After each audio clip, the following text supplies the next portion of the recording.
in this region. Okay.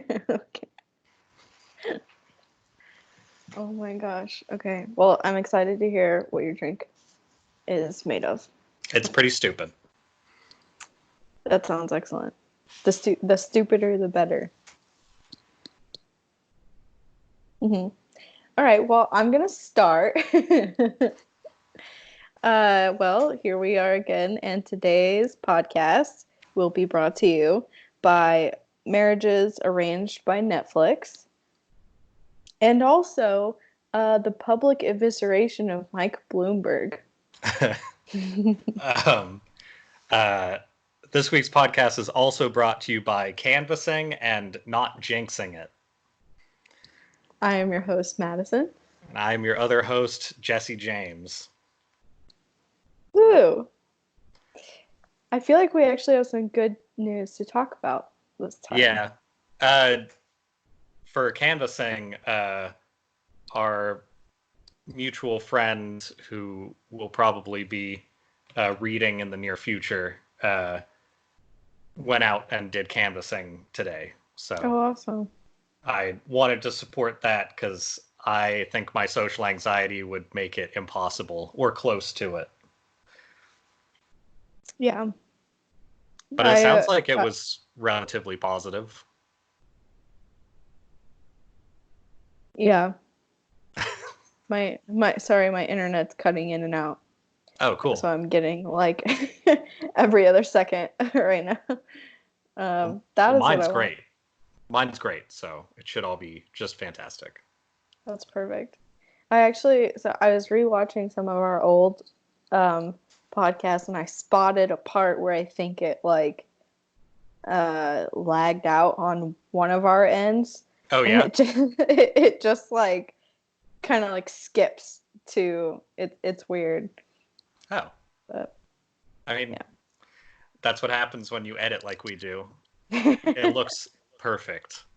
It's amazing. Our editing is unmatched. Mm-hmm. That is a good statement. Yeah. Mm-hmm. All right. Well, tell me about your drink, and then I can tell you about my exciting snacks.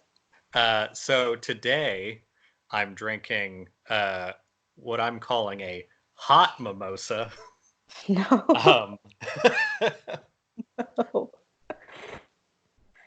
It's pretty good. Why am I imagining that it's like hot tang with vodka or something like that? So it's a pretty good amount of sake with leftover pulpless orange juice. Okay. But it's heated to about coffee temperature. It's cooled a little bit now, and it has some sage in the top for ambiance. Very fancy. It's actually pretty good. It's a leftover from the fact that our fridge is now full of things from my roommate being sick all week, and my boss at work being sick all week, which means I have no non-sick safe spaces besides being just like in Seattle, and that was at a pretty relative dearth this week, unfortunately. So I've been doing a lot of sitting and painting in a closed room. And stay alive. And I think that's impacted what I have to talk about today, because it's a lot of like local and international news as opposed to the stuff I've been doing. The stuff I saw on my phone while I was trying to avoid becoming contaminated. Yeah. I have avoided it though, so I consider that a win. That is good. What you got going on over there? Ooh. I have dessert tofu. Okay. Tofu's good. Yeah. I've never had the dessert kind before. It's pretty weird. I just got it at Winco, and it's very like custard like. Okay. I think maybe a little thicker than that, but it's like coconut flavored, and it's pretty. I can't actually decide if I like it or dislike it. I've liked extra soft tofu flavored with stuff in the past. I imagine it's like that. Um, but I've also had a lot of like tofu like frozen desserts and stuff, Mm-hmm. and I like that kind of stuff just fine. So I imagine it's not too far off. That sounds. I like the sound of a frozen tofu dessert. I think that would be better because this is now like pretty room temperature and Yeah, just like goopy. So it's fine. It's I good. And I then mean ultimately it's just a different type of like granule than like rice pudding or something. yeah, yeah, it's very similar. And then I also made or tried to make sushi, but Ooh, I put way too much rice in it. you made So accidental what's it called? Um, um, the masubi, yeah, you made yeah, accidental musubi. I am actually going to make those later tonight with like spam. So I'm If excited for that. if you make seaweed spam and a tiny bit of soy sauce musubi, can you overnight them to me? Yeah. I will do that. I have a pretty good spread today. So I'm excited to do that. And then I have my salt licorice. And then I have my cucumber lime Gatorade, which is kind of a weird flavor for Gatorade to be. But I tried it and it's okay. It has kind of a weird, like, you know how there's like a little bit of an earthy taste to cucumbers? Yeah. Like, I don't really know how to describe it other than that, but it's like they only put the earthy taste in this and not like the rest of the cucumber taste. So it's got the like slight bitterness of cucumber, but Kind of. not Yes. the like sweet flavor. Mhm. That's Mhm. probably better if it's gonna have lime in it. Yeah. It's not very limey though. It's good. It's all right. They probably flavor it with like something's asshole or something anyway. So, Yeah, that's probably true. So, yay. Well, yeah, that's Madison's snack corner. so what kind of salt licorice are you rocking? Dutch style, I think. Double salt, something. It Oh, is. Gustav's. Yeah, Mhm. I have a It's little container of Gustav's. It's good. it's pretty intense. Like I was I gonna have. say it's more mild than like the rough stuff. Yeah, I don't know that I can handle or I could handle that because I have like one of these. Yeah, Um, good. it's a really good replacement for like chips if you're feeling like you want something like that. Hmm. Uh, and uh, I have like some Dracula on hand most of the time that I can only like most places don't sell it. I think Wajimaya had it. Uh, the Hmm. somewhat. I think it's just a West Coast store, but um, there's like one in a couple larger cities, and they sell mostly Japanese goods and then some other stuff. But I think every once in a while they'll have like salt licorice. But Dracula is like a harder and slightly saltier version of that, and then it kind of has like a slight butter flavor. Ooh, that So sounds like it would be good. yeah, and This then the thing is hard stuff. so Uh, stuck to my tooth. yeah, I never chew them. Oh, yeah, it was a mistake. Okay. The hard stuff you have to get shipped over from like Iceland and Finland and stuff. That's the good stuff, but that stuff's hard to get. The Uh, hard stuff. but I like that, and I like wasabi. There's something about things that attack your face and then slowly dissipate that I Mm, like. yeah. I also like really, really strong Hmm. flavors. But yeah. So that's my snack corner. It's a pretty good snack today. corner. It's pretty all right. I'm excited about it. I'm already like halfway through this hot mimosa, so I'll probably continue doing that because that one's a good option. I am gonna have to try it because actually I've never mixed or made many drinks with sake before, but Yeah, that sounds like it'd be good. there's some good ones out there. Sake is so mild that it kind of works with a lot of stuff. Yeah, that sounds good. Describing it as a hot mimosa is a little upsetting. Hot but... mimosa. But I'll have to try it. Also, I'm noticing today's podcast is definitely a little bit low energy because we're both coming off of an interesting night, I think. Yeah. It's this is the first time I've been home in or that I'm going to be home for an extended amount of time in a couple of weeks. So I'm just generally very tired. You're just back from Tejas? Tejas, yes. And then in Coeur d'Alene, I did a pop-up thing. Yeah, I saw that. That looked yesterday. Cool. Yeah, it was fun. It was my first time doing something like that. So it was definitely like I have filled my quota of social interaction for like 3 months in about a 3-hour time span. But it was really good. I met a lot of cool people, and I did actually sell some stuff, so that was good too. Yeah. That's always a good benefit to get you out and like interact with people directly, having some money come your way. Yeah. It was a good time.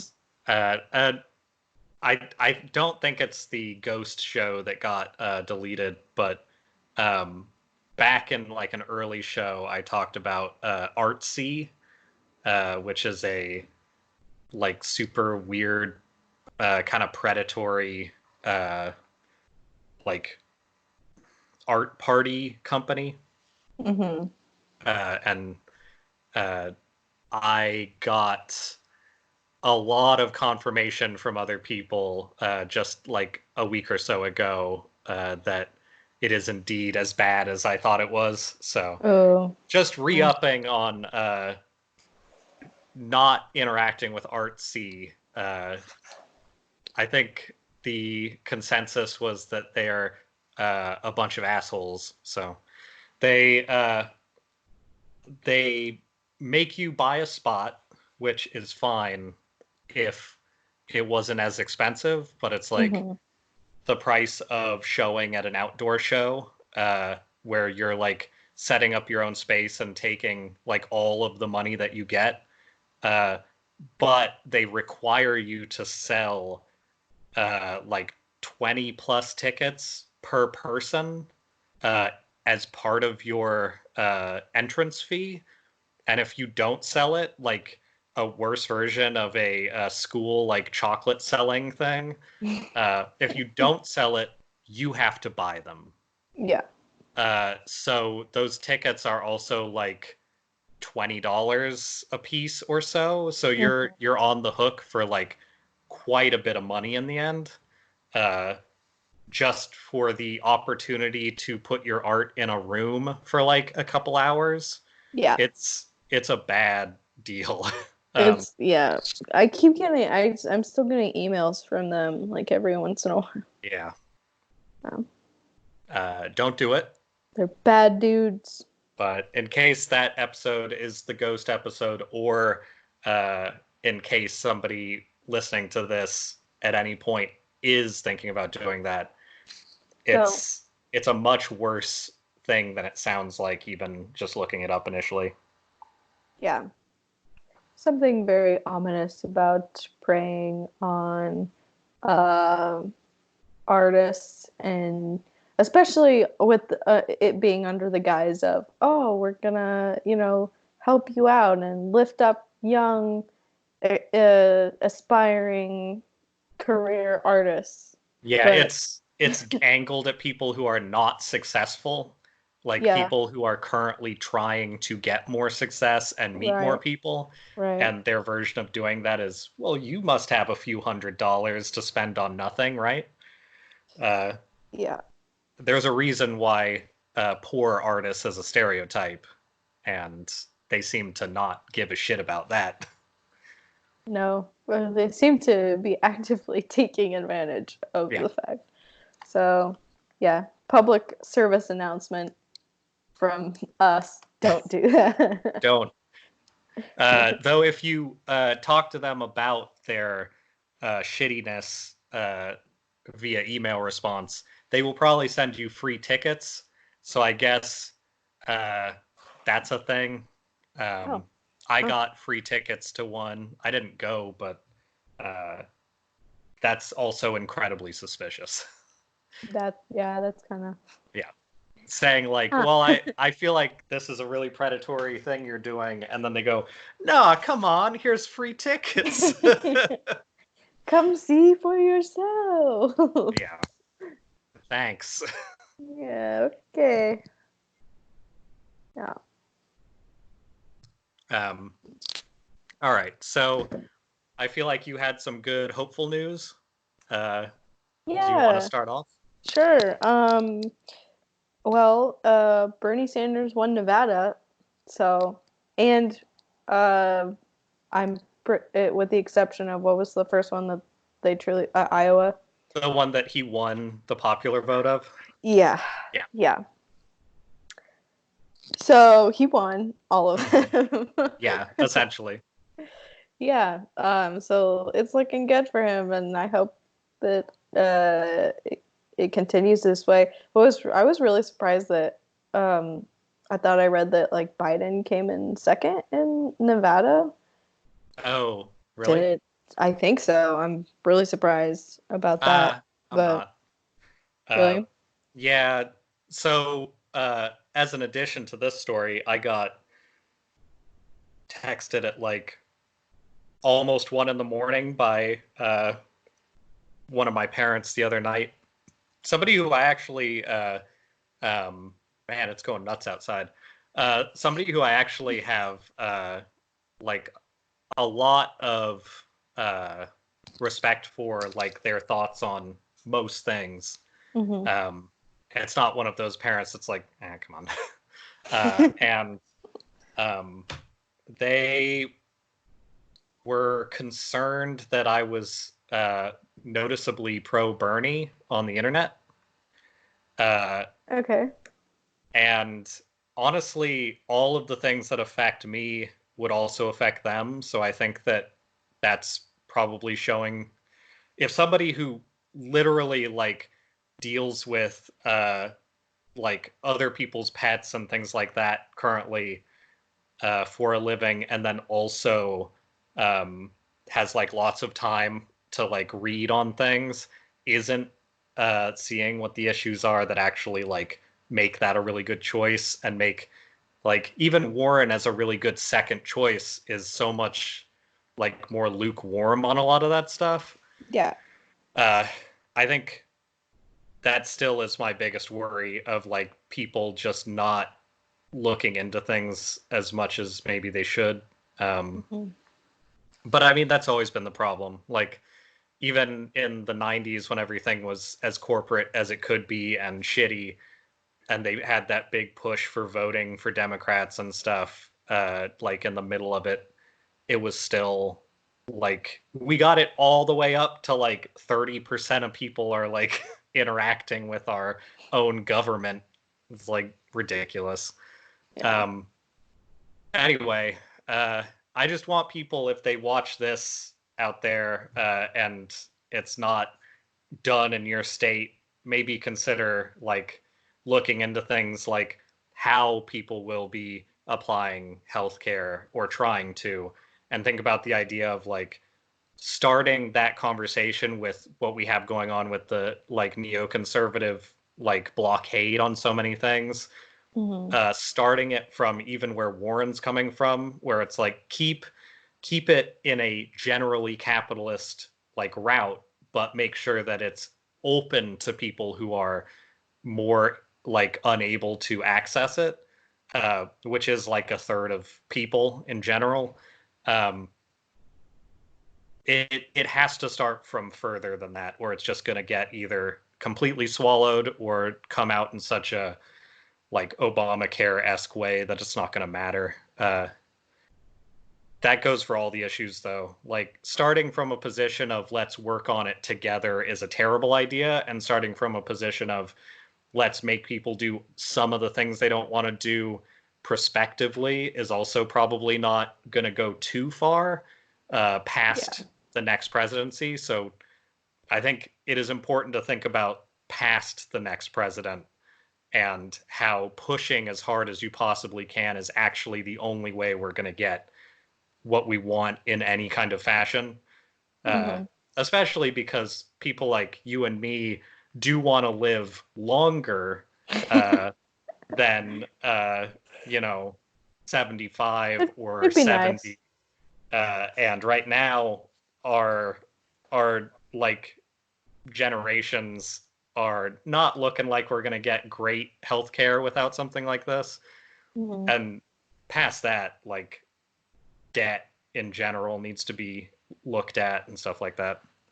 And that's leaving out all the politician shit that needs to happen. But hey, things are looking up so far, and I would like that to continue its trend forward with as much responsible voting as possible. Yeah. That's I think, a good thing for people to keep in mind. Just make sure that you're really looking into the platforms of these people, because I think especially I guess with healthcare, I don't know, they benefit, some of the candidates benefit from people who just don't pay attention and assume that all of their plans are like similar, or especially with something like climate change, because even in the last debate they were talking about how we all kind of generally have the same plan. Like, no, you don't. You don't. I don't specifically know each of their plans, but I know that Bernie didn't like that comment. He was like, absolutely not. I don't remember what it was, but he had a specific point that was like very different from everybody else's. But yeah, I would just encourage people to do their research, and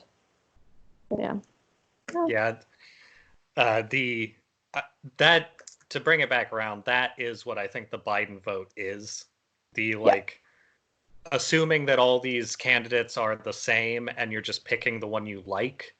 And people, I think that is a big draw for a lot of people to Warren right now, because everybody keeps talking about her and Bernie have the same ideas, and they don't. Right.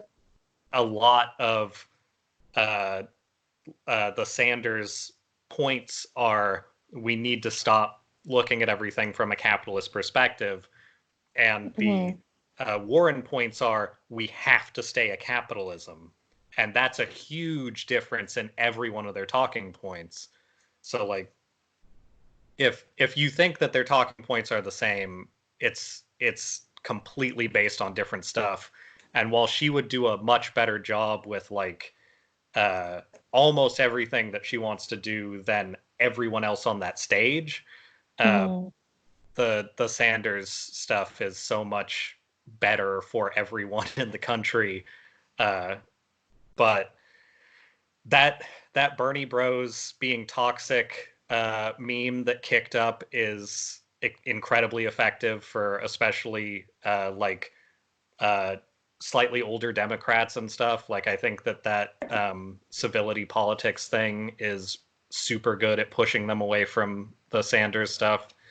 I have a feeling that is a big part of what my parent is getting, because if you're not in the conversation and closer to our age, you're also probably not meeting people who are completely shutting you down about Sanders stuff because, well, look at how much better Warren is at speaking. It's like, she is very good at speaking, but at a certain point, she is a slightly better Obama, and a lot of people think Obama was amazing too. And that's part of the problem, is like, just because the neoconservative assholes launched a huge racist campaign against Obama doesn't mean that he was amazing in like response to that. He was just a really good speaker and better than the alternative. Yes. And now I can kind of see that coming back in a way that I'm not super happy about. To be fair, though, the one who's more like that is Buttigieg, and the faster we can get Buttigieg unviable, the better, because that's a terrible path. Buttigieg and Biden, I think, might be worse for the future than Trump again, because I think it's going to. Think so? I think it's going to pacify a lot of people who are like just ambiently Democrats, and I think that it's going to like sort of give a lot of the right wing a way to say, well, see, we gave you what you want, and now it's not doing anything and everything's the same. So of course we shouldn't be moving more into socialism, and of course we shouldn't be doing all this stuff. It doesn't do anything except continue down this path. So let's just get a super shitty conservative autocrat and like push everything that way again. So I think if Trump's in there again, we have to be worried for another 4 years of whether or not we're all going to get mixed up in a world-ending war. But there will be a lot against him, and there's a lot of bad things that come with that. But I think that the Biden-Buttigieg option is not too far away from that. And I think Klobuchar needs to go away. She's a terrible person, but she's maybe not as bad as them. Though she is, if you read about her history, she has put through an amazing amount of very like anti-Muslim things in her own home state as what she was like a justice or something like that. Yeah, she's got a bunch of stuff. I think they kept asking her about some case that she worked on as a prosecutor, I want to say. Oh yeah, something. Yeah, that's another sort of separate thing, but yeah, they put away somebody for I think life. That not only did somebody else who was already tried admit to having done it, but they like found evidence that the person who's in there for life definitely didn't do it. And their response was, I mean, it's already done. And of course, it's a black guy. So what, in like 15 years, maybe there will be an action to try to get them out of there. But like, we've already seen that happen. And it happened a bunch because people don't give a shit about you if you're not white. So why even bother?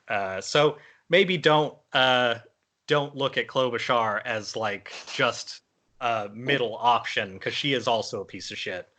But yeah, I get increasing every time I see her in a debate. I hate her more. Yeah. I just hate.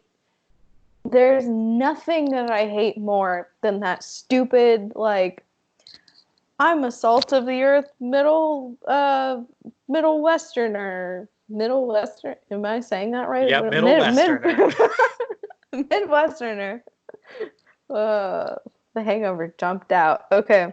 You're from Idaho. You should know. I know. I hate that appeal so much. And it's just so, with her, it's so blatant and aggressive, and her jokes are so bad.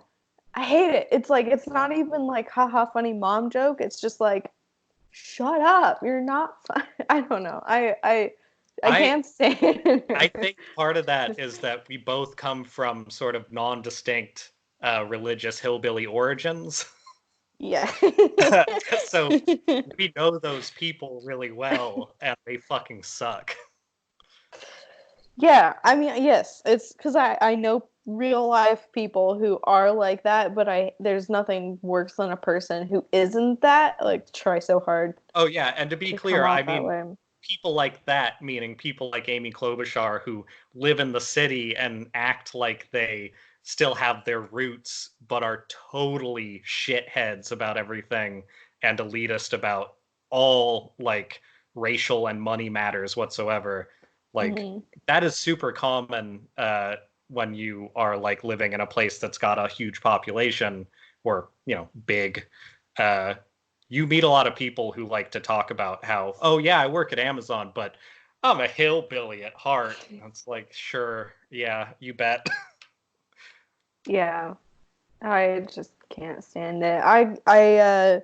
The last debate I think was probably by far the most entertaining one that I've seen ever, and I really enjoyed watching Buttigieg and Amy go at each other for a while. That was Yeah, and pretty. and the uh like I would, as much as I want Sanders to be president, I would love Warren to be in a position of handling money or handling some Mhm. form of like speech or like argument from like a executive position, because she is really good at not backing down on things that shouldn't be backed down on, and Yeah. that Bloomberg uh like uh like everybody piling on thing with Warren doing the most. That's I would like to see that in a lot of different forms in the future, if at all possible. Mhm.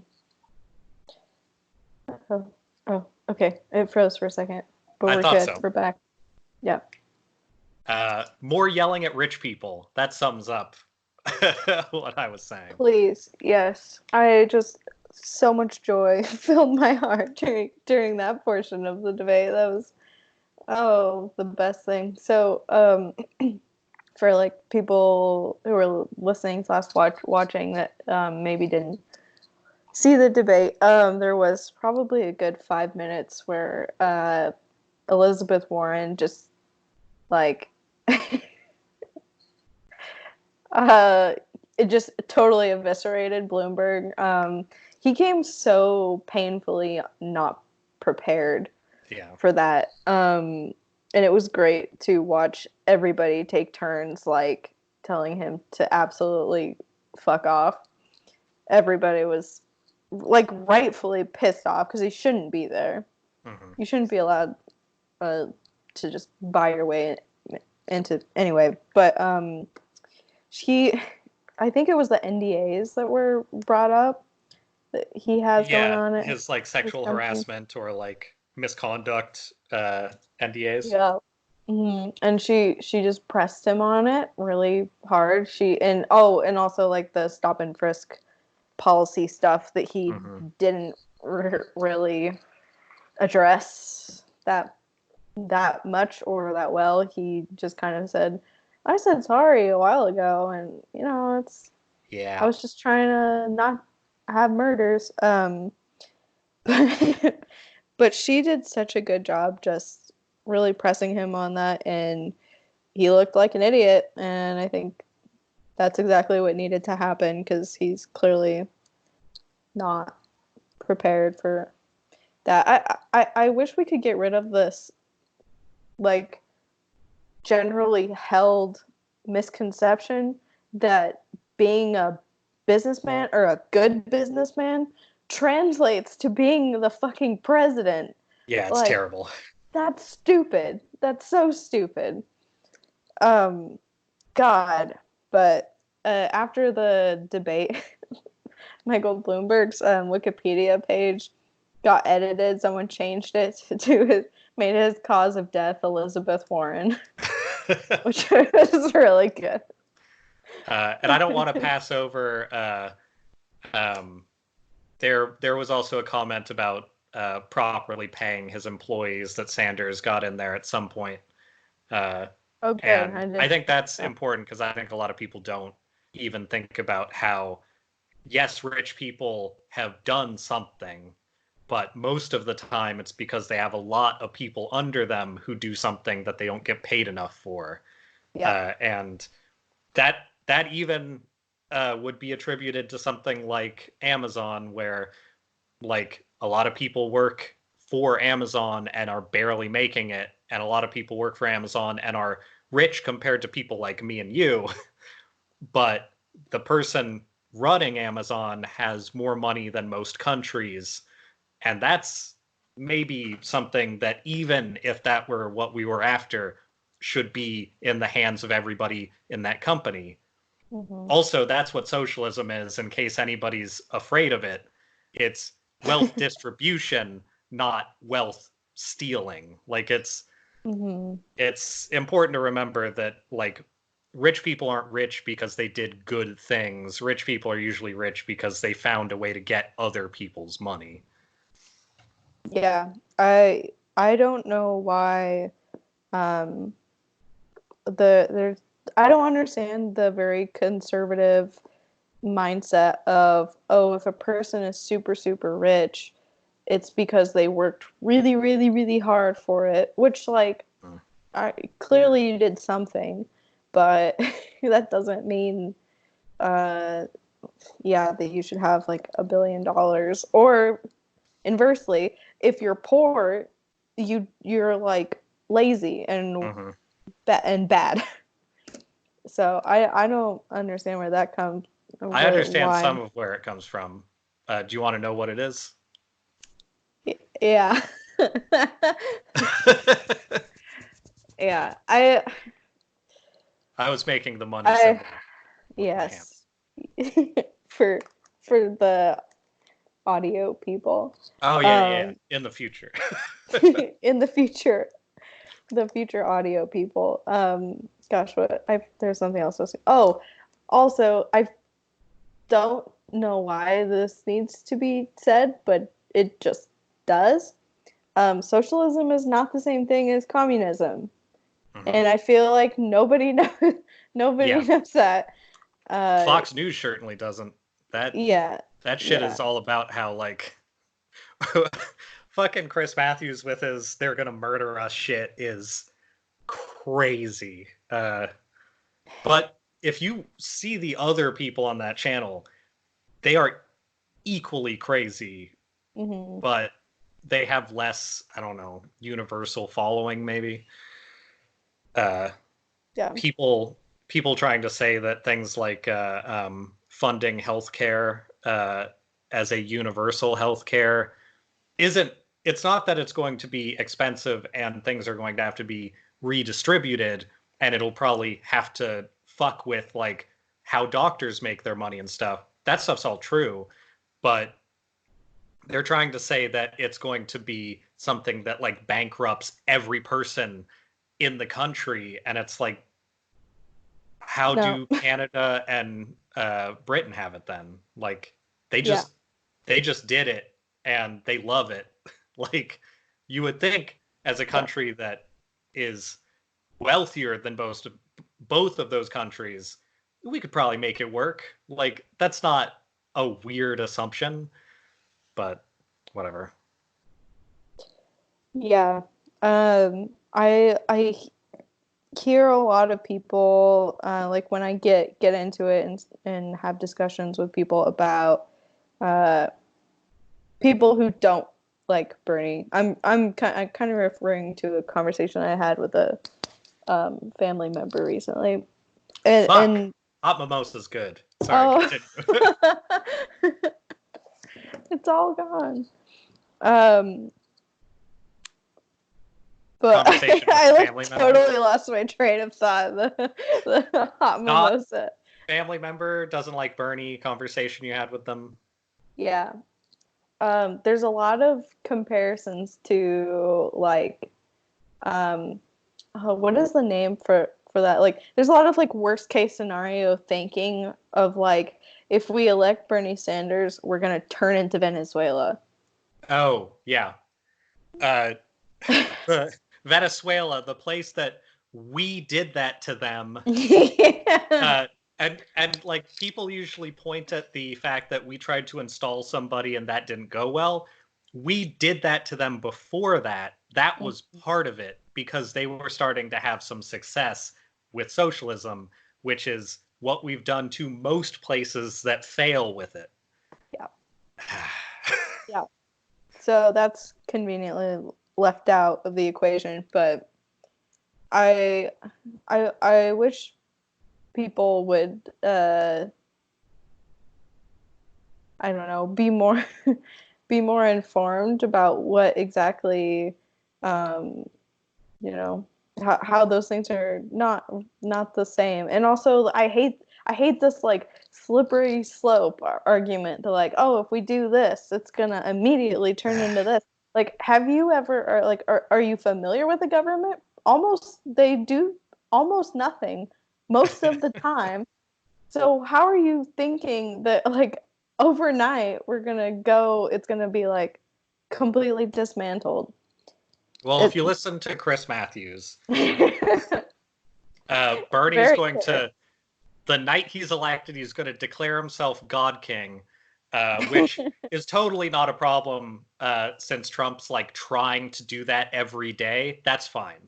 Yeah. But there's this weird like imbalance of power where like Trump doing this all the time and people saying like, no, you can't do that. That's crazy. But there's still tons of supporters of it. Somehow Bernie Sanders has the power to just say it's done. Yeah.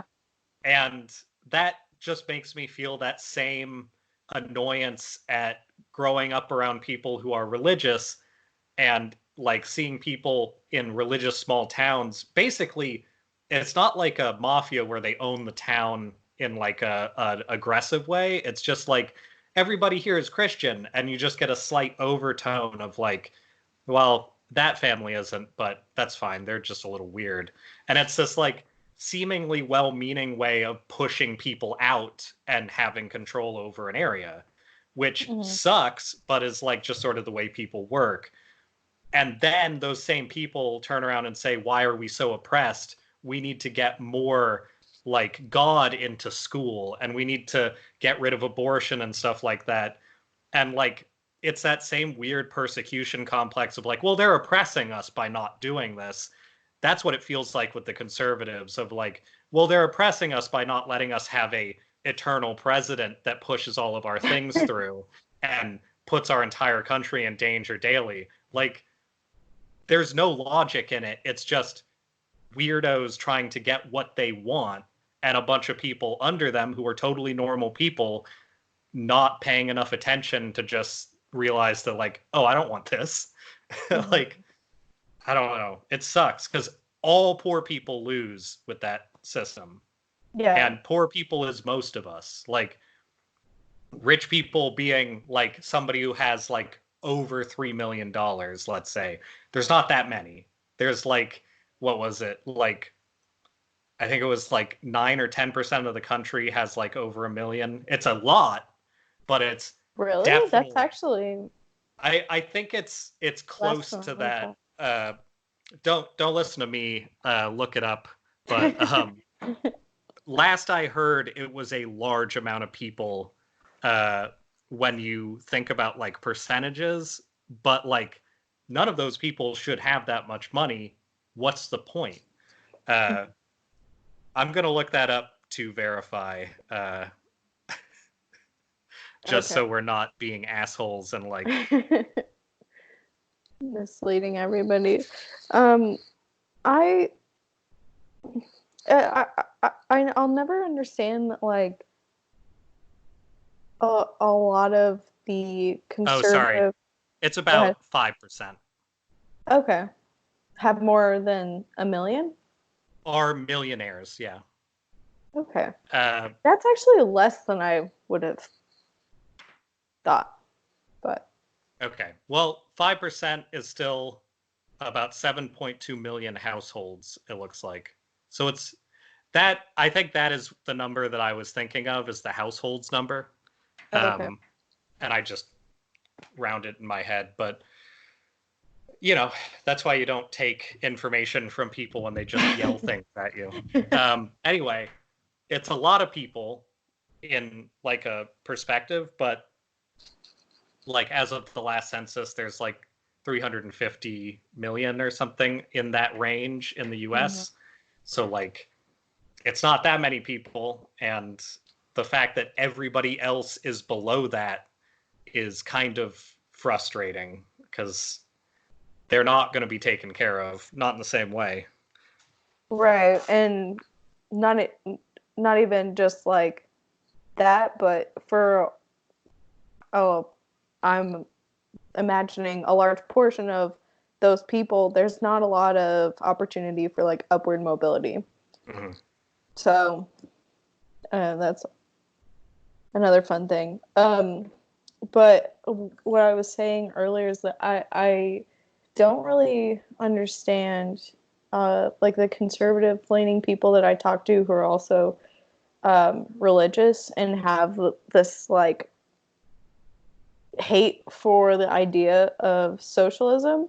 Mm-hmm. Because off the top of my head, I would think that seems like the most like Christian nice, yeah, totally, loving way to go is to make sure that like people aren't starving. the most socialist popular fables in the world are the Jesus stories. Like that is Right, socialism. That is right, treat them the same. They're people. yes. And it's so frustrating to me that like these conservative people are so willing to put their support behind just like rich people because they think that they are exceptional in some way. I think, or I don't know. I think there's a lot of just a feeling of like I think like we said earlier, if you have a lot of money, like you're good, like you did something Mm-hmm. good, and you should Yeah, be rewarded for that. But like your it's your just bank like account is your morality level in a weird right, way. right, and that's really frustrating. I just don't. Yeah, I understand where it comes from, but like it does not make any sense to me because a lot of the people that I've talked to that are so opposed to like Bernie and um, what he wants to do with healthcare and socialism in general are also Christian. I'm like, well, I don't understand why you wouldn't be for that, but okay. Well, I think it's because there's a healthy separation of church and state. I'm pretty Oh, yeah, sure that's what yeah, causes it. yeah. Uh-huh. Not that a huge prosperity gospel sham is like what the lady who runs one of the biggest ones is like religious advisor or some official position for like Trump. That's weird. Why is Uh, that? I don't know. I mean, Reagan had a fucking fortune teller, his wife rather. Oh yeah. So Okay, I have heard of that. yeah, That's cooler. That's slightly cooler. yeah, it was still one of those like she's a fortune teller for pay that does it for the first lady who tells her like pseudo invalid husband what to do on things like and she was like the stories I hear don't really point out the fact that she was incredibly rich and lived in like I forget if it was LA or San Francisco and it's just like why would why would conservatives trust those people also like I don't know. Yeah. But Reagan being the other Trump in a lot of ways. So I guess that kind of answers our question. Yeah. Uh, I um, have some local stuff, but I think I'm gonna transition into the thing that also has to do with Jesus. Um, so in the middle of the week, I have a friend. It's I say friend. I have like a an old pen pal, I guess, who uh, currently lives in South Korea uh, and has like a family there and seems very happy uh, just for setup. I don't want to mention names and stuff, but they're cool. I heard like Tuesday or Wednesday, they put up a thing talking about, well, for a couple days they put up a bunch of stuff, and it had to do with um, a weird church, like a weird Christian church in South Korea, uh, was spreading the coronavirus, and something about conservatives, which I didn't even know were a problem in Korea. I don't know that much about Korean politics. Were being assholes about it. And so I ended up in my time being locked away in my room looking into it because it was a really weird sounding, like, because they're originally from Australia. And so a lot of their stuff has been specifically about like funding the Australian fires, and like trying to, do what they can for like people knowing about that kind of stuff. Um, which I didn't look into that, but the reference of uh, it's not supposed to recuperate the ecosystem in Australia until like the year 2120. That's fun. God. So if you think it wasn't a big deal, fuck off. But also, um, that's looking at it as like if that's the only time that ever happens, which of course it isn't. Anyway, more fun than that, less fun than that. I don't know which way you want to go with it. So I looked into it, and the main part of this is there is a church in South Korea that it is a Christian church, but it's considered by most Christian churches in South Korea to be a cult.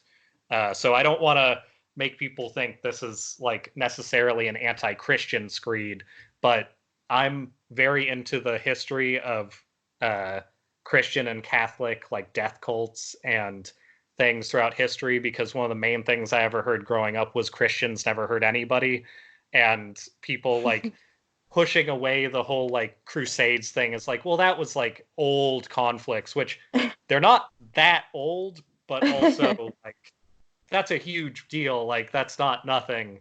And saying that it's all good since then is incredibly disingenuous because it's definitely not. Yeah. Uh, Another problem like this in Japan and stuff like that, but in a different way. So it's called the Shincheonji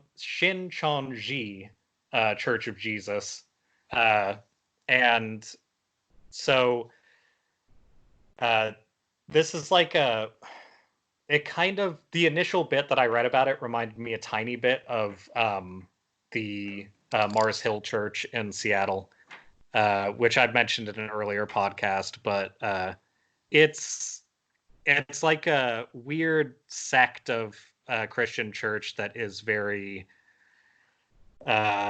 into pushing their own issues through any means possible, but not into being in the public eye very much. And just for reference, I read the stuff from my friend, and then a lot of this comes from a post. Well, not a post. It's a New York Times article. Saying post sounds pretty flimsy compared to that. Cho Sang-hoon put up an article on the 21st, so a couple days ago, that was also in regards to this, and it explained more of like what the church is about. So the Shincheonji Church of Jesus it's a church that believes that being sick is a sin, very specifically, because being sick takes away your ability to work for Jesus / work for the church. So it sounds like it's just a very like hard into like you need to be all about the church, which is very culty. It makes sense that it would have that reputation. And the problem started with there was a pretty low amount of coronavirus in South Korea, but one of the people who got it was in that church. And it started off with them I want to say they like got in a car accident or something like that, and they ended up in the hospital with like, it sounds like minor injuries, but they identified them as having the coronavirus. But Mm-hmm. instead of doing what they were supposed to do and like keeping themselves kind of isolated until it was taken care of, they went to their church because that's what the church does. And before this sounds like a bad oh, that church doctrine just didn't work with this particular thing and that caused a problem. Uh, the Shincheonji Church of Jesus, they specifically told their congregation after knowing that they had the coronavirus that they are supposed to lie about being sick if anybody asks, and they're supposed to lie about being a member of that church because they knew that if that church started spreading that illness, that people wouldn't trust them. So they specifically said, "Oh no, just don't tell anybody," and like essentially Oh my God. giving them like both not just permission but like instructions to spread it to other people. uh and Now more than half of the confirmed coronavirus infections are from that church. So that church has spread the virus as much as anything else on that continent or on that in that country in general. Mm-hmm. And that has brought their infection level up to the second under China. So Wow. that church specifically is like completely overwhelming South Korea's ability to take care of that virus because they have decided that they're just going to spread it. So that's fucked up. And I think that people need to know about that because it's it is being handled, but like it's pretty much at the extent they can handle it. And Mm-hmm. when they've gotten past like uh, what you would consider like a pandemic style like infection in South Korea, Mm-hmm. they actually have a really good healthcare system that has been able to handle it just fine. So like they got MERS and they handled it. Like it's I think it's easy when you don't live in a country to assume they probably just don't have healthcare that's ready for it. But Yeah. they do, but they have this stupid church pushing That's people into the population with it and just telling them to spread it. that's Um, fucking bananas. Jesus. the other part of that that I want to talk about very briefly is another post I saw that I then confirmed as well is that there was a hard conservative rally there, which really like disheartening. They had an American flag. Uh, I don't know what the fuck that's about, but if the United States is a symbol for conservatism, that fucking sucks. And it's probably true, but I hate it. I yeah, I hate that, but I feel like that's the Yeah. reputation. Uh, so uh, they were banned along with literally everybody else from having public gatherings until this is taken care of because you can't like Yeah. it's going to spread. Like you see a lot of like companies pulling out of like international um events like even things like Oh PAX and yeah. stuff. Yeah. Companies are not going to go because they want to limit the spread as much as possible, Mm-hmm. which is responsible. I mean, I don't really want to speculate on the reasons. I'm sure it's we want to get work done, but that's fine. Like in this case, I'm actually pro companies getting some credit for that kind of stuff. Mm-hmm. Um, I uh, I hate that this at least slightly America influenced conservative movement in South Korea that I didn't even know existed is ignoring it. They're just having rallies anyway, Yeah. uh, which feels very American. It feels very like Yeah, that uh, does. like, no, we have a reason why you can't do this. Everybody has to not do this. It's like, oh, I won't get it right, so I won't say a place. There was an issue with one of the armed rallies, I think, maybe in like Boston or something. I don't know. Don't quote me on that. They were upset because they were trying to oppress their ability to have a like public show, but the same place had also told a like left-leaning group that they couldn't either. And then the conservative group acted like they were being specifically oppressed. So like that just feels very in the vein of a lot of things like that, of just, we're going to do it, and if you tell us not to, then you're the bad guy, and we'll just yell it over and over so people hear it. Yeah. That's crazy. Why are conservative people such whiny bitches, and why does that work? That's a podcast I want to hear. I like that as a title. Oh my god, it's going crazy outside here too. We've had like hail all day. Oh, it's been kind of sunny here, but it's like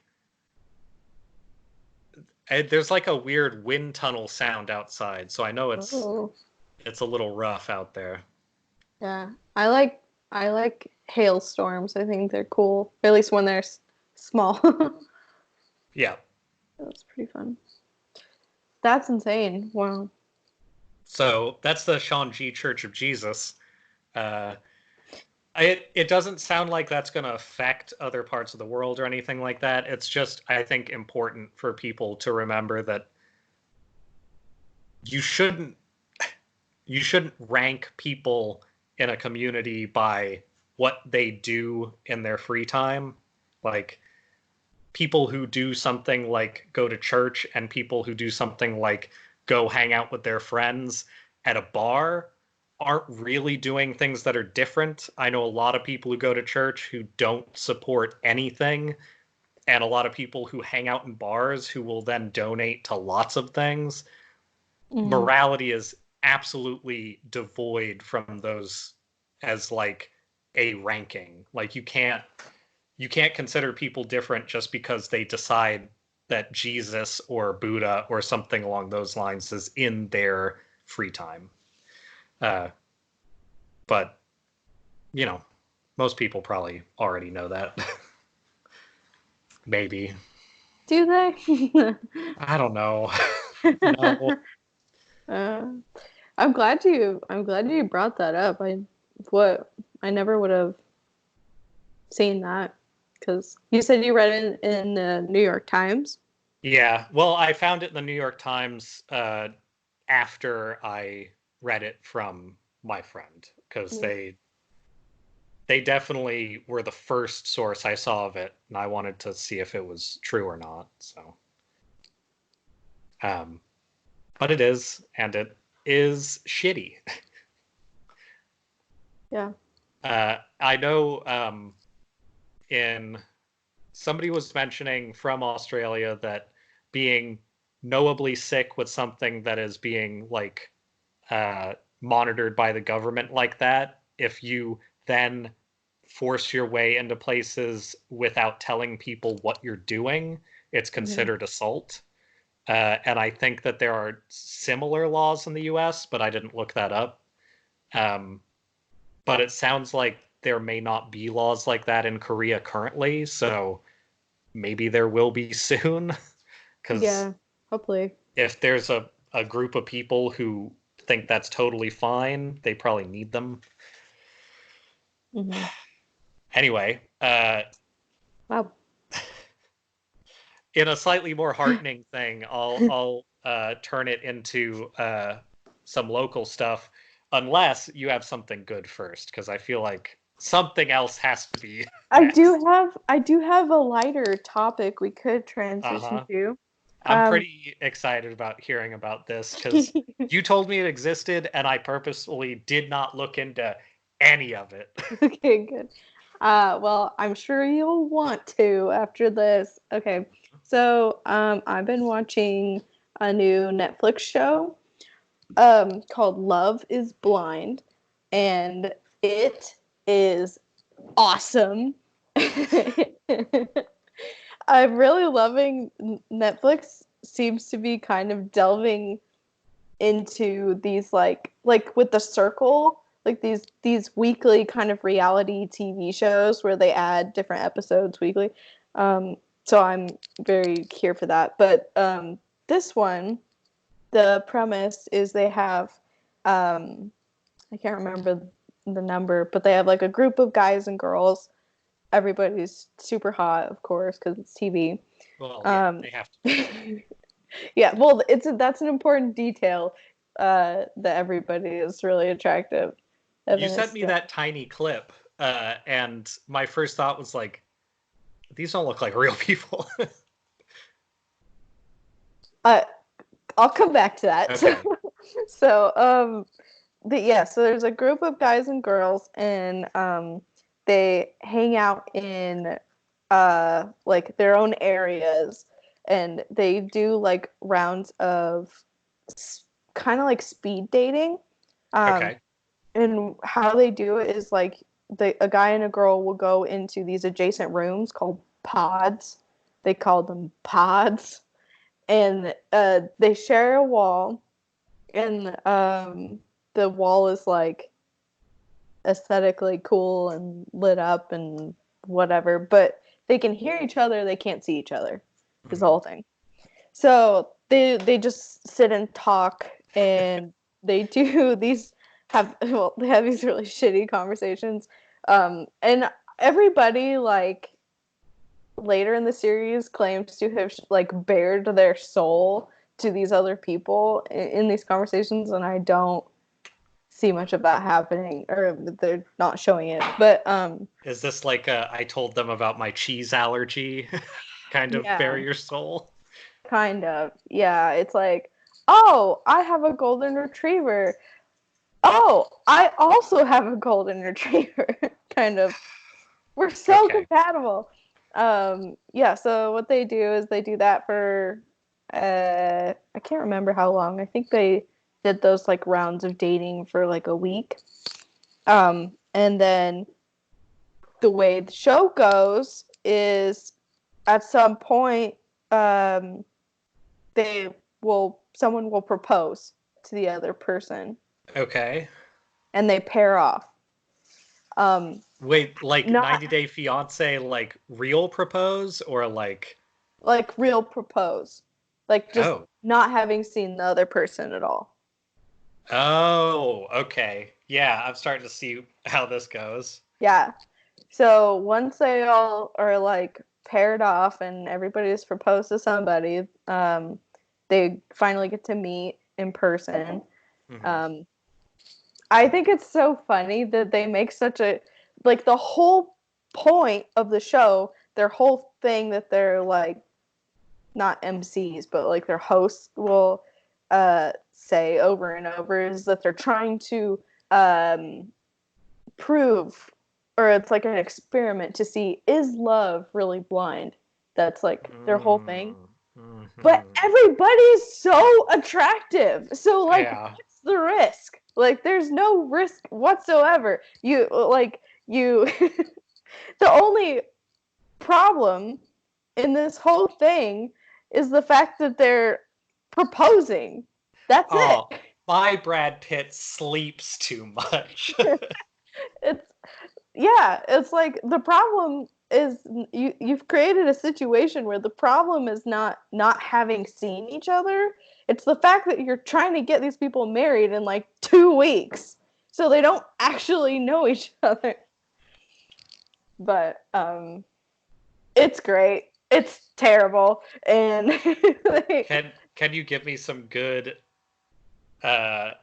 like paint me a word diorama of some of these? So I'm trying to think. There was, I was actually just watching it earlier, and there's a scene that I was like, okay, I have to talk about this one. I'm hungry for cringe. There's a lot of that. There's one character or person, because I guess these are all real people. They have Instagram accounts, at least. So as real As as that. we learned from Google, Instagram means you're a real person. So Yes, that's what that means. There's one guy who is he he like couples off with a girl. He proposes to a girl named Diamond, okay. and he doesn't tell her basically like it. What happened? He doesn't tell her that he's bisexual. Okay. We have a unofficial third member of the podcast now in here. Yeah, the shadow's been moving around for a while. Yeah. So he doesn't tell her that he's bisexual, and he treats that as like, this is my dark secret, is that once upon a time I dated dudes. And Don't tell her that I've seen dick. they make it into such a like stupid big deal, and I don't know. He finally tells her when they pair off, they all go on this weird like pre-honeymoon. Like they go on a Mexican vacation They for go like on a 3 days or something. fuckvation. Yes. Yeah. Oh, and that's a big part of it too, because like all the guys are always talking to each other, like, "Oh, have you had sex yet?" And all the girls are, that's like a thing. That's so weird, but Wait, are all the girls talking about who they banged also? Say that one more time. Are all the girls also talking about who they banged? You hand waved it, but I'm not sure. Yeah. I mean, they're basically all like, you're following over, I think it's over maybe 3 weeks or a month or something. You're following, I want to say 4 or 5 different couples, like actually learn about each other and try and decide whether or not they actually want to get married in like 3 weeks. Yeah. So of course it goes great, but those people in particular, the guy who, I can't remember his name, but he was bisexual, and he tells Diamond on the vacation, and she's like, she's not like mad about it, I guess, or she's just like, "Oh, you weren't fully honest with me. You didn't tell me the truth." And they make it into such a stupid big deal. And the guy, it's weird too, because the guy, like, he is really nice and cool in the beginning and like normal, and then when he goes on the vacation, he becomes like really passive aggressive and hostile and weird to the girl that he just proposed to. It's very like, it feels very scripted, that part at least. There's a lot of characters that just don't feel like real people. Like the person whose Instagram I looked up, her name is Giannina. And her full name is Giannina Milady. Her middle name is Milady. I can't remember her last name. So yes, of course. It's yeah, and she, the guy that proposes to her calls her that sometimes, which is okay. Whew, awesome. And she is like very, I think in real life she's an Instagram influencer kind of person. So I mean that part checks out. I get, there's no other discernible, if she's not an Instagram influencer, I have no idea what she is, but she, I don't know, just the way that she talks feels very scripted. Like the way that she phrases things is odd. But yeah, all of the people are very like, I don't know. Everybody's pretty normal, and I don't want to say basic, but just who kind of was like what you would who was expect. rapping? Oh, that was what is his name? Oh, that guy's name is, it's not Chad. It's I mean, he looked like a Chad. I want to say it was Chad, but it's definitely not. I know there's another guy named Damien. I keep wanting to call him Damien. I don't know, but that was a really good clip that I sent you. That's probably my favorite part of the That show was so far. rough. Yeah, Was that her yeah. mom, I assume, sitting next Mm-hmm. to her? Yeah, the mom That, sitting next to her was the funniest.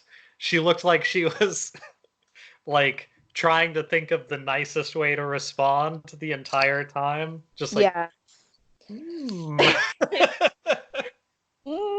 Thank you. And what's so horrendous is like the girl, the daughter, asked him to do that. Yeah, because she didn't look that Why would put you? off by it. No, And she was she, like, hell uh, yeah. Oh, but that's an interesting relationship to follow, because her dad, I guess he is like the first guy that she's ever brought to meet her parents, so that okay. they make that a thing. And then her dad is kind of like, I don't, they initially framed it like with the way that they cut the trailers or whatever. They framed it like her dad was anti her dating white guys, Mhm. and that was going to be a thing. But he meets the dad, and it's pretty all Sure. right. Like the dad's only he's like pretty normal. He's just like, yeah, I don't know you, and I'll probably have to get to know you because I guess you're marrying my daughter in 2 weeks. uh, And a lot of it's so funny because they like the stage of it is like they meet and they go on this weird vacation in Mexico pre-honeymoon, and then they set them up in like these little apartments so they live together for a week or something. uh-huh. And during that week they like meet each other's families. And that's my favorite part is the meeting the families because they're all just like regular ass people, just completely dumbfounded by the premise The of the, whole thing. yeah, Yeah. they're like, okay, that's just all right. And of course you have some family members that are like, this is a horrible idea, why are you doing this? Uh-huh. But it's fun, it's dumb, that's That all I sounds like ask a for. really good like I'm not drunk, but I'm like a little bit tipsy and I want to just watch something before I go to bed. And Yeah, this garbage is perfect. yeah, um, it's I very much like that. I could totally see this being something that sticks around a while if people are watching it because it's uh it's very easy, I think, to convince people to do shows like this. Uh, Mm-hmm. and if they do it for longer, it'll probably have that nice arc of they'll get some people who hear it's popular and are like really into it. But my favorite part is when shows like Flavor of Love type stuff have that downswing, and it's like people are over this, but it makes money, and then Yeah. you get like the best people in there for the end. I love that stuff. Uh, Yeah. when it's basically just like it's the closest thing that sort of earnest but still cynical television that's all based around editing gets to like bad art on purpose, where it's just like this Mm-hmm. is horrible to behold and I just want all of it. A story I totally forgot about actually fits in perfect with that. um, a game came out this week called Dreams, Mm-hmm. and it's been in like beta and development and stuff for like a couple years, I think, and it's finally out. Uh, but it's made by Media Molecule, which is a company that made Little Big Planet, which Oh, cool. I tried playing Little Big Planet for a while when it first came out, and it was fine, but like it was a little bit clunky. Hmm. Dreams is like if you took all of the structure in uh um fuck, what's that game? I just said it. Little Uh Big Planet? Little Big Planet. If you took all the structure of that game, Jesus, and you threw it in the garbage and you said you make the structure, like it's literally there is a I I've played a tiny bit of it when it was in demo on computer just to see what people were doing, Hmm. and it looks like it hasn't changed much, but it's like it has a huge tutorial section where you can learn very quickly but in chunks how to do tons of different things. It's kind of like a better version of a tutorial for like a Photoshop where it actually shows you what all the things are and it doesn't say, now you can go download a lens flare filter offline or something. Uh, and then, other than that, it is a giant database of the stuff everybody's built in it. Oh, And cool. you can literally build whatever you want. So like already people have completely remade certain games, like smaller games. Um, People have made like weird art videos, um, and people have made like weird like pseudo interactive things. I saw an example that was a bunch of people have like rebuilt towns from like movies and cartoons, and then Hmm. you can just pull characters in and walk around and see what it is in 3D and stuff like that. But then the best stuff is the like dark part of it. They have a grading system and a rating system, so you're basically putting your own set of like warnings onto it, and then I think they're checking it and applying it to a category. So you basically have parental controls, which means you have other shit too, and that Hmm. other shit gets incredibly weird, and I'm so excited. I I probably won't buy it for a while, but I'm hoping it is a healthy community because I really want to see what's in there when I do eventually get it. It's only like $40 new, so it's like not a big title price. But like some of the videos that I've seen are just fucking crazy already, and weirdly realistic looking stuff in some of it, like uh, some food that looks real good, um, and a lot of like body modeling that people are doing, and it has like a sculpting style feature where you can basically go in and 3D sculpt things as intricately as you want, and you apply like shading and lighting and coloration and everything.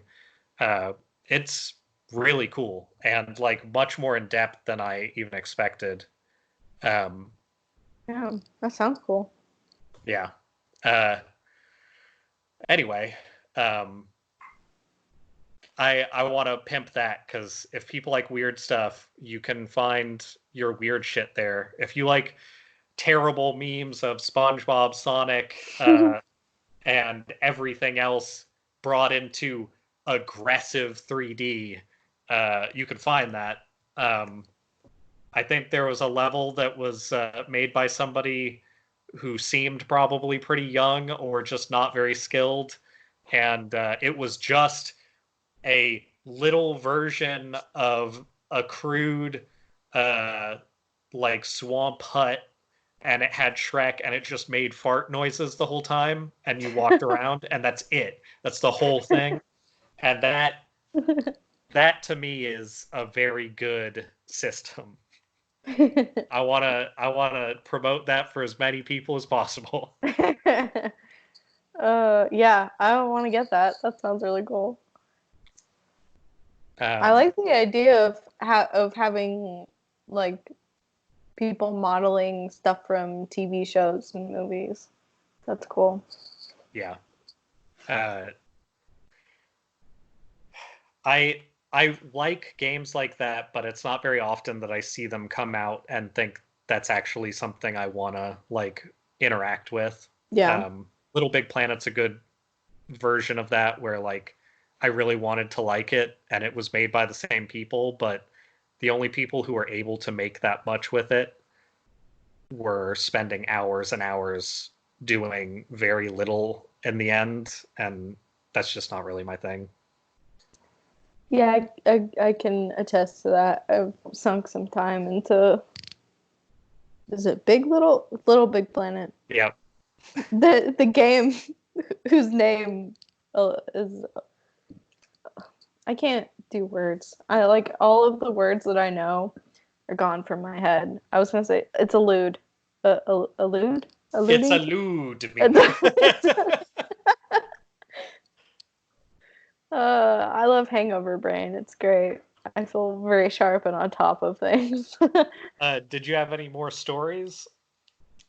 um, let's see.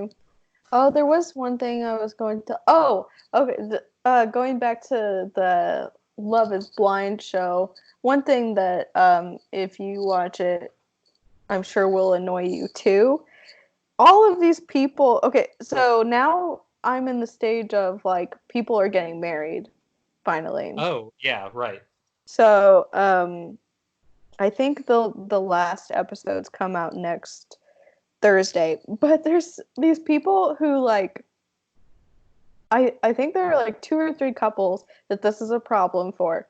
And it's like the girl is kind of just waffling back and forth on whether or not she'll go through with the wedding. But Okay. they like but they continue and keep proceeding with the planning and like getting the dress and like doing the thing, but the girl is like consistently like, I don't know. Like, I don't know if I actually want to get married. And it's very confusing to me because like you knew that that's what the show was. Also, is there a cash payout if you get married? Is that like part of it? Think so. I don't Huh. know. It seems like everything that they've done is I'm pretty sure they pay for all of the expenses of everything that they're doing.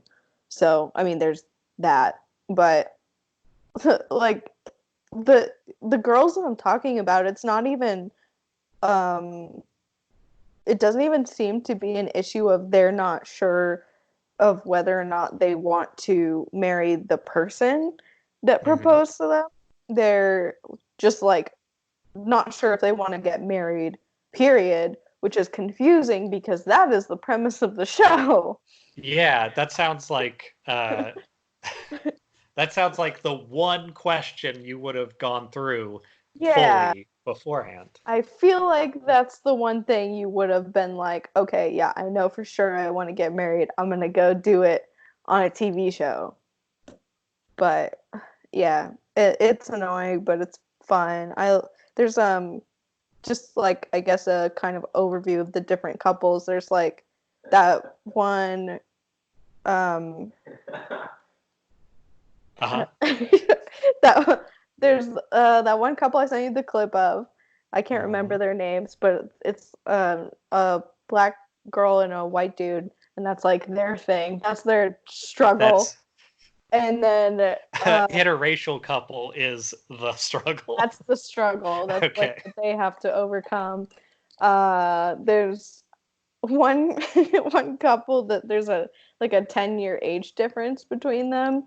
Hmm. And that situation is kind of interesting because it started out with like it's between a guy named Mark and a girl named Jessica, and Jessica in the pods was in love with another guy whose name is Barnett, who's just like a dumb dude. I he's attractive, but he's like Uh-huh. dumb. And she was really into him, and he like just said offhandedly in one of their like pod sessions that he wanted to ask her to marry him, but he didn't actually do it. He was just kind of like hinting at it. Okay. But there were also like two other girls that he said that to on the same day. And so she was like Okay.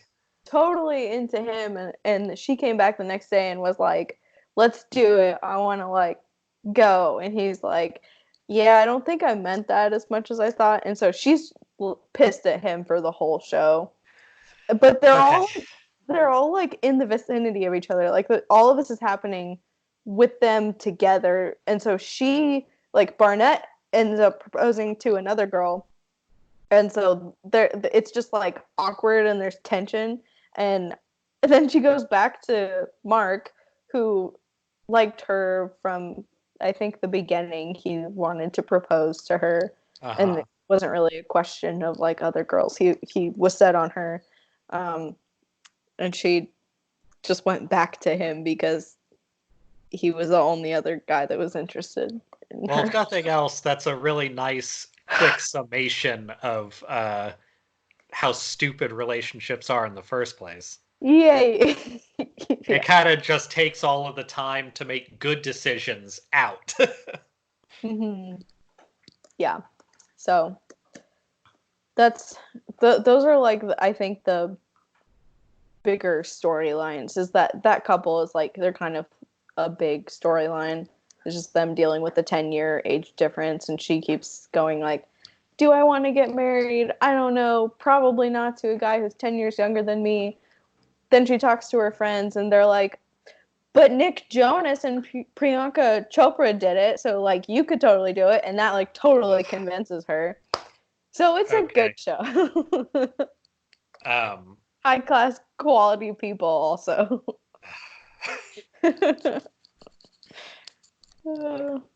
I mean, is she as hot as Chopra? Because probably not. No, no, Um, I feel like not the whole remotely. point of people with that much age difference working together is that they know each other so well that those fears have been pushed aside.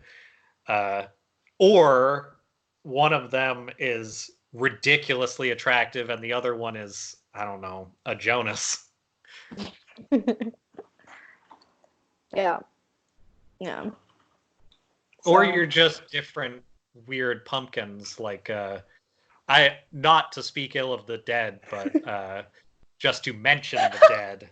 Uh, what was Kirk Douglas and Catherine Zeta-Jones, where it was like two people who are interesting looking, uh, uh-huh. and they just kind of work together because I don't know, who cares? You okay? When you started that sentence, it was cutting in and out, so I just heard like pumpkins, not to speak ill of the dead. And I was Oh like, yeah, where is that going? perfect. You got the gist. I did it. I got it. The internet's like not on my side today. Uh, yeah. I mean, it's windy and it's Sunday and all that. So, um, Yeah. I guess in closing for my stuff, some local things real quick.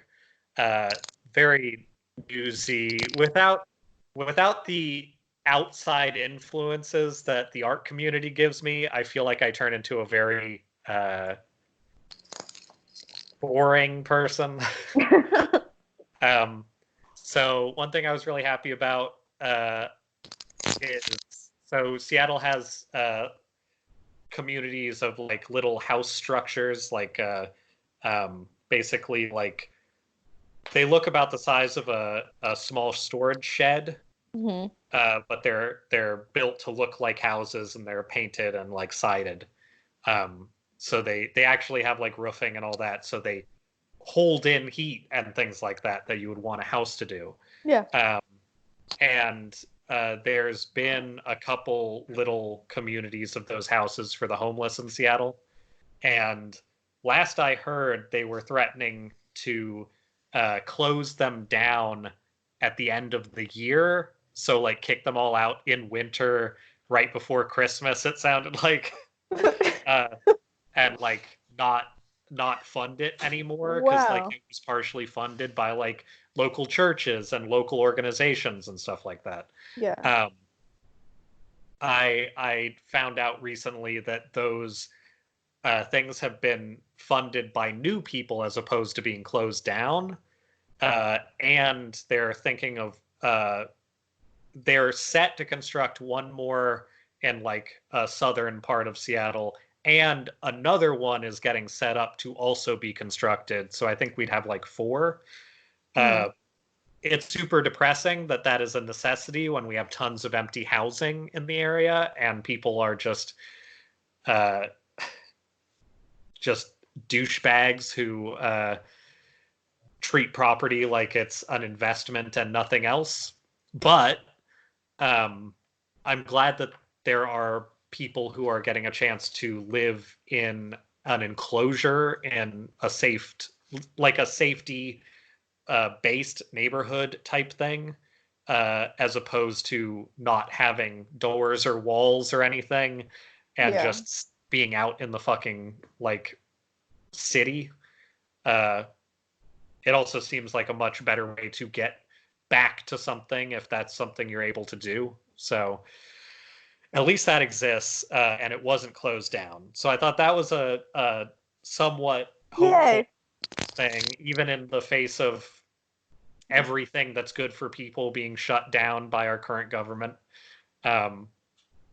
Like I think one of the most recent things I heard had to do with like lifting bans on something having to do with like national parks again, where it was just straight up like we're like making it legal to hunt like environmental animal type shit, or endangered animal type shit, where it's just like, why?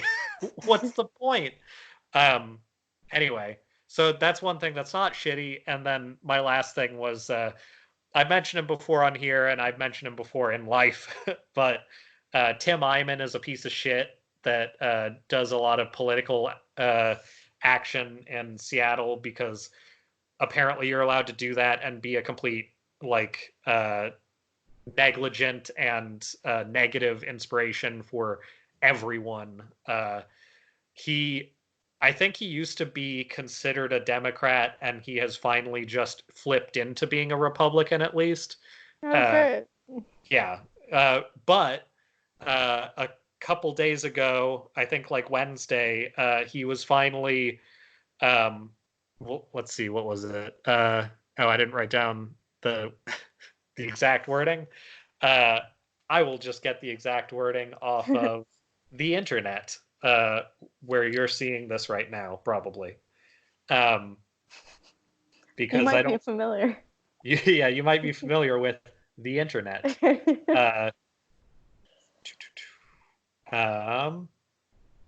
Wait, did I open this in a weird part of my internet? Probably. There we go. So as of Wednesday or Thursday, I guess, a judge finally determined Tim Eyman to have broken campaign finance rules. So for reference, Tim Eyman is a big part of the reason why we had that car tab adjustment that has done a lot to fuck over all things for poor people in this state, and he's done a lot worse than that in the past. I think he also supported the shutting. Yeah, he was literally the person in the commercials for the stuff that flooded everything in Washington with that. If they put through a carbon tax in the state, everybody's fucked and the world's gonna burn. He's the person who did that too. He's fucked over tons of the like left-leaning stuff here, and while this doesn't bar him from doing political actions, which I kind of wish it would, because he was kind of like the president, he fucking broke finance rules and broke a lot of other just general laws in stealing money from people. So you'd think if you weren't a rich white man, that would matter. Anyway, he He got sued for just over 2 million. He failed to report like $1 million in campaign finance that disappeared. So interesting. Uh, Huh. and in a nice bit of news, just in that he can go fuck himself. Uh, so he was held in contempt because he wasn't showing them any of the documents that I think probably don't exist. He was fined $250 a day starting in February of 2018. And then that doubled to $500 a day in the September after that, so last September. And they're saying that over 525 days in contempt of court, he was fined over $200,000. So even if he's incredibly rich, which he is, that's still not being nice to him, which I appreciate. Also, I want people to think about the idea of being fined $500 a day for over a year, and how if you're somebody who can do that, maybe you shouldn't be acting like you are being like oppressed by other people. Yeah. Being fined $500 a day, I would last exactly a day. So it's a little crazy to me that that's something that anybody can do. Anyway, I hate this slight annoyance of being fined $500 right? a day. I hate it when that happens. That reminds me of the downside of the Bloomberg stuff, other than he specifically got into the race to try and disrupt the Sanders campaign, is that I think it was Kansas and one or two other states, he bought up over 99% of the available space for advertising. So it doesn't really matter what works for some of that stuff. There's a good chance he could win those states, or at least pull a lot of votes away from people who are going to vote for Bernie or Warren or whoever, simply by being the only person who is in the eyes of the people who live in those states. So that's cool. That is a big part of why we shouldn't allow people to buy their way into that shit. Seems like there should even be some sort of laws against taking up that percentage of advertising space for political stuff specifically. Somebody, or not somebody, my roommate was showing me that that clip of Warren from the beginning of the last debate. Before and after it, there were Bloomberg commercials, like pro Bloomberg commercials. Like, that's crazy. How is that? Yeah. Like, anyway. Yeah. It's also just frustrating to me the idea that just because people are seeing his name and face consistently, they're like, okay. Yeah. Like, that's pretty dumb too. So if you're in one of those states and you're seeing a lot of Bloomberg, don't buy into it. Just do some thinking. Well, and we're finally gonna be, when you're watching this, we recorded this week. If you're watching it when it is around when it came out, so the big news is there. actually news. This news might be relevant to somebody out there. Yay! We've done it. We've done it. We've spent months doing it, but we're finally up to basic workability of the thing we do. Yeah. Yay. Nice. All right. I can't think of another, like, I don't have any other good stories to end on a good note. So I guess, should we just end on the note of, just because you're seeing Bloomberg's face everywhere doesn't mean you should vote for him, please. God. Bloomberg is the open sunroof in winter of candidates. The jabbers.